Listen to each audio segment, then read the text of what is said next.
Hi, and welcome back to this week's episode of All Around the World. I'm Jack, and we have a very interesting show lined up for you today. Coming up, we have two special guests in the studio who will talk about their travel experiences and living in Ireland. We also have two sections in today's show where our reporters Anastasia and Connor will talk about the refugee crisis. Here's a little preview of what's to come. Hello, my name is Anastasia. I'll be talking with you about refugee crisis that is happening all around the world. Join me later for more information. We also have a great competition in today's show, which we'll talk more about in just a few minutes. First up, we have Gilles Damiani from France, who is an Erasmus student in IT Tala, who is studying European studies. He will now share a story with us. Gilles, you're very welcome to the show. Thank you for having me. Could I start by asking you, why did you decide to move to Ireland? I decided to move to Ireland because I thought it was the obvious choice for me. I came here around 4 years ago the first time, tourism, and then I just fell in love with the island, so I just kept on coming back, and then I decided to move in here because I had the opportunity to travel and study abroad, so I chose Dublin. And what would you say you've gained through coming to Ireland? The language, I think. I got some expression, some pronunciation also, and an overview of Europe because I met a lot of Erasmus students, but also from all around the world, like Brazilians or Americans that come to Dublin for different reasons. And so you can have like an overview of the whole world, and also of the Irish culture and culturism society. Is there many cultural differences between Ireland and France? I would say no at first sight because we are all Europeans for starters, but even if we have some picks from the Americanization altogether, we seem to have the same way of living at first, but of course I noticed some differences. We don't eat at the same time, for example, or we have different cultures and culturism. Religion is also very different in each country, so I think that's what struck me the most in the culturism between France and Ireland. And what would you say you like and dislike about Ireland? I like music. I like music and the warmness of people. I like going to the streets and being able to have a conversation with a total stranger because you can't have that in France. What I dislike about Ireland, well, I would say, for starters, it's more expensive than France for some reasons, and also it's more like it's windier, so it gets freezy very, very easily. But except from that, everything's good. Yeah, because the Irish people, or the Ireland is notorious for being really cold all around the year. What's the toughest thing about moving away from France? Moving away was no problem, and I don't really miss my country except for food. I really miss French food because I think that I had some habits that I had to give up here, and yeah, I just want to enjoy cheese and crepes. It's just potatoes over in Ireland, is it? Not really, but not crepes, that's for sure. How do the education system and tourism industries differ from each other? Education.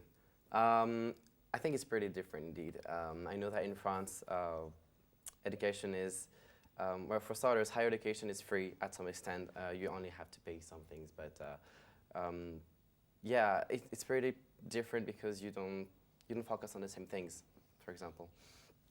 Thanks very much for coming on the show today, Gilles. Unfortunately, that's all the time we have for today. We wish you all the best in the future. Thank you. Now it's time to go over to our reporter, Anastasia, who will explain the background of the refugee crisis. Over to you, Anastasia. Thank you, Jack. According to the Irish Times, the world is facing the biggest refugee crisis since the Second World War. In 2013, the global number of internally displaced people reached an unprecedented level. According to the UNHCR, there were 33.3 million IDPs at the end of 2013, the highest number ever recorded. Since the war broke out in 2011, Syria has moved from being the world's second largest refugee hosting country to being the second largest refugee producing country. Irish government is planning to take in around 4,000 people as a part of Europe-wide response to the migration crisis by the end of 2017. Irish citizens react to this refugee crisis in different ways. For example, according to Irish Examiner, half of people in Ireland believe taking refugees from Syria and elsewhere will increase Ireland's crime rate. An overwhelming majority, 88% of Irish citizens who took part in News Talk Red Sea poll, also believe refugees should be guard vetted. But most people, about 67% of Irish citizens, support the government's commitment to receive 4,000 refugees, but 1 in 3 believes the figure is too many. 1 in 5 believes Ireland should take in more. However, if assured by proper vetting, the majority of Irish citizens retain their legendary welcome for outsiders, showing a clear desire to help at least 4,000 refugees that have been granted asylum and are very open to accommodating them in their communities. That's it from me today. For more facts and updates, follow us on Facebook and Twitter at All Around the World. Back to you in the studio, Jack. Thank you, Anastasia. Some very interesting facts there. Hopefully the world can pull together and sort out this crisis. It's now time to announce the competition. For your chance to win an amazing trip to 5 countries of your choice, all you have to do is text us on 0128864 or tweet us at All Around the World with the hashtag #TripAroundTheWorld and tell us what countries you would like to visit. For extra entries, you can follow us on Facebook at facebook.com/allaroundtheworld and share our post about the competition. The winner will be announced on our Twitter page this time next week. Good luck, everyone. Joining us in the studio now is a guest from Germany who studies hospitality and tourism here in Ireland and who is very interested in Irish culture. Verena Witch, you're very welcome to the show. Hi. And could I begin by asking you, why did you decide to move to Ireland? My best friend from Germany studied here in Ireland, and she made me kind of curious about the whole country. And all my friends visited Dublin before, and they were pretty impressed. How long ago did you move to Ireland? I moved to Ireland in September, and I finished my bachelor degree here at the end of May. Has it been difficult to adapt to the Irish slang and vocabulary? No, it wasn't that difficult because I'm learning English since the 2nd grade, and I also study English in Germany, so it wasn't that difficult for me. What would you say are the major cultural differences between Germany and Ireland? I think the people over here are more friendly. Germans are not that friendly, and the people are, they are having like this savoir-vivre. They know how to live here, and Germans they are punctual. You have to do things on time, and they are more strict with everything. And I like that here over in Ireland. They are more, friendly with everything, and it's easier to live here.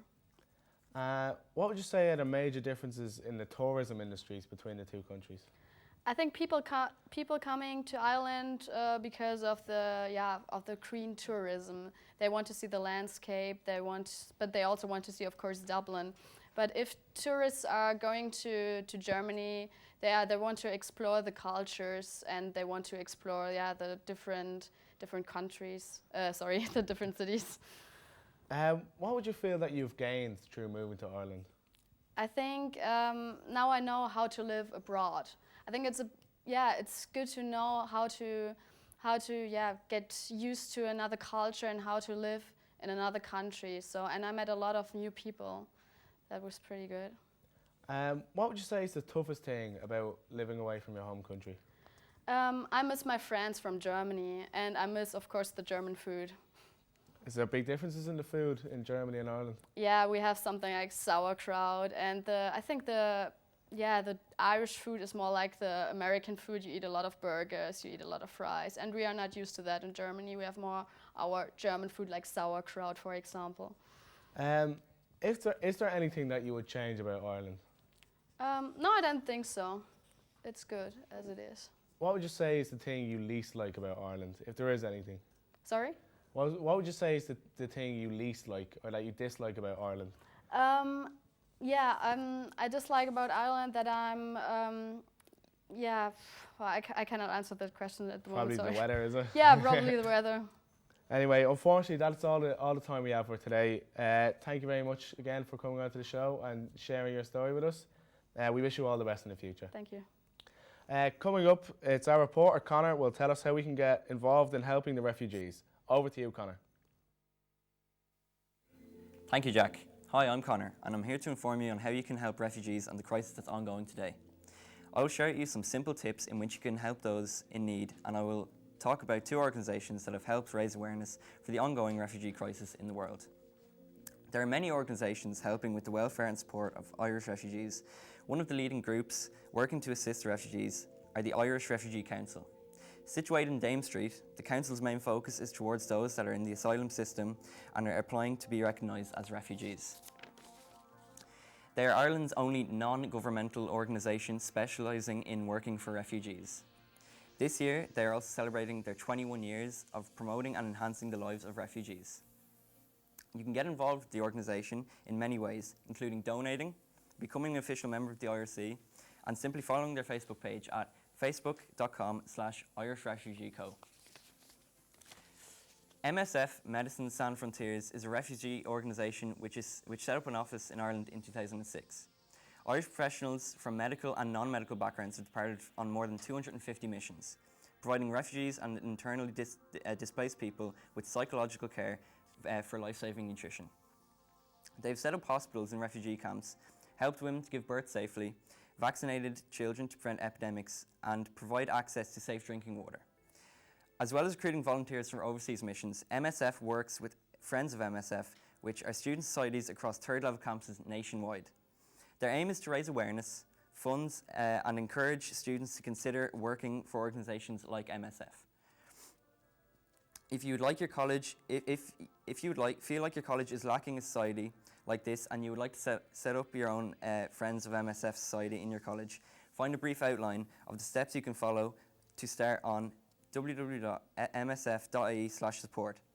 Or for any queries or advice, contact the Dublin office on 01660 333 7 or email office@dublinmsf.org. That's all from me. Back to the studio, Jack. Thank you, Connor. Some great organisations there, and hopefully the audience members will find it in their hearts to help out. That's all for today's episode of All Around the World. Thank you once again to our guests. It was a pleasure having them on our show. And be sure to keep your eye out on our Facebook and Twitter page for some behind-the-scenes footage and some more information on how you can help the refugees. And also our competition is there that you must not forget to enter. Let us know what you enjoyed most about today's show. We would love to know.